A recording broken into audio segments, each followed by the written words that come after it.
اب میں کسی کے لیے رویا کروں، اب میں کسی کی یاد میں تڑپا کروں، اب میں رات کسی کے لیے میری آنکھیں بیدار رہیں، یہ بڑی ہو گئی دنیا داری، عقل کی گتھی حالانکہ نہیں سلجھتی، اور اقبال کہتے ہیں عقل کی گتھیاں سلجھا چکا ہوں، یا رب مجھے صاحب جنوں کر دے۔ اور پھر کہنے لگے بجھی عشق کی آگ اندھیر ہے، اب یہ مسلمان نہیں، یہ خاک کا ڈھیر ہے، تو مٹی بن کے رہ گیا۔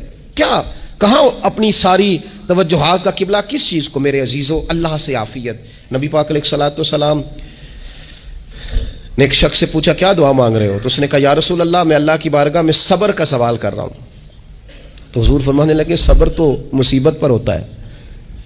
یا رسول اللہ پھر کیا مانگوں؟ آپ ان جملوں اور لفظوں کی گہرائی کو سمجھیں، صبر کے لیے تو پہلے مصیبت آئے گی پھر صبر آئے گا، تو یا رسول اللہ کیا مانگوں؟ فرمایا تو رب سے عافیت مانگ۔ مانا کیا ہے؟ مصیبت آئے کیوں؟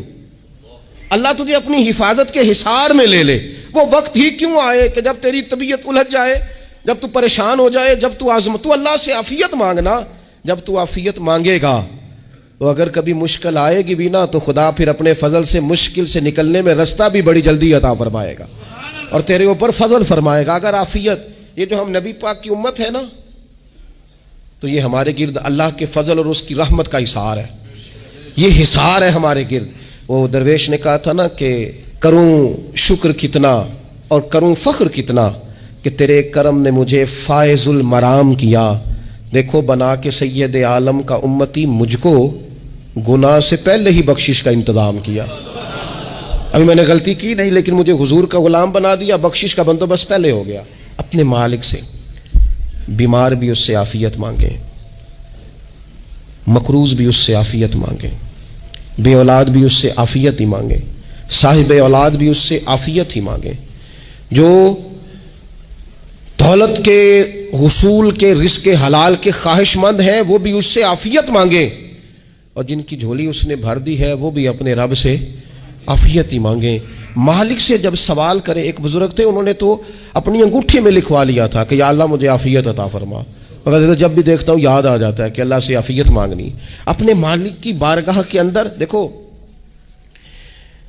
میں نے دیکھا ہے وہ کسی نے کہا تھا کہ تیری خواہش ہے کہ وہ تیری آرزو کرے پوری، اور میری خواہش ہے کہ تیری آرزو بدل جائے۔ کچھ لوگ ایسی خواہشات بھی لے کے آتے ہیں کہ جو پوری نہ ہو تو بہتر ہوتا ہے، اس لیے آپ کو پتہ ہے موت مانگنا جائز نہیں دین میں۔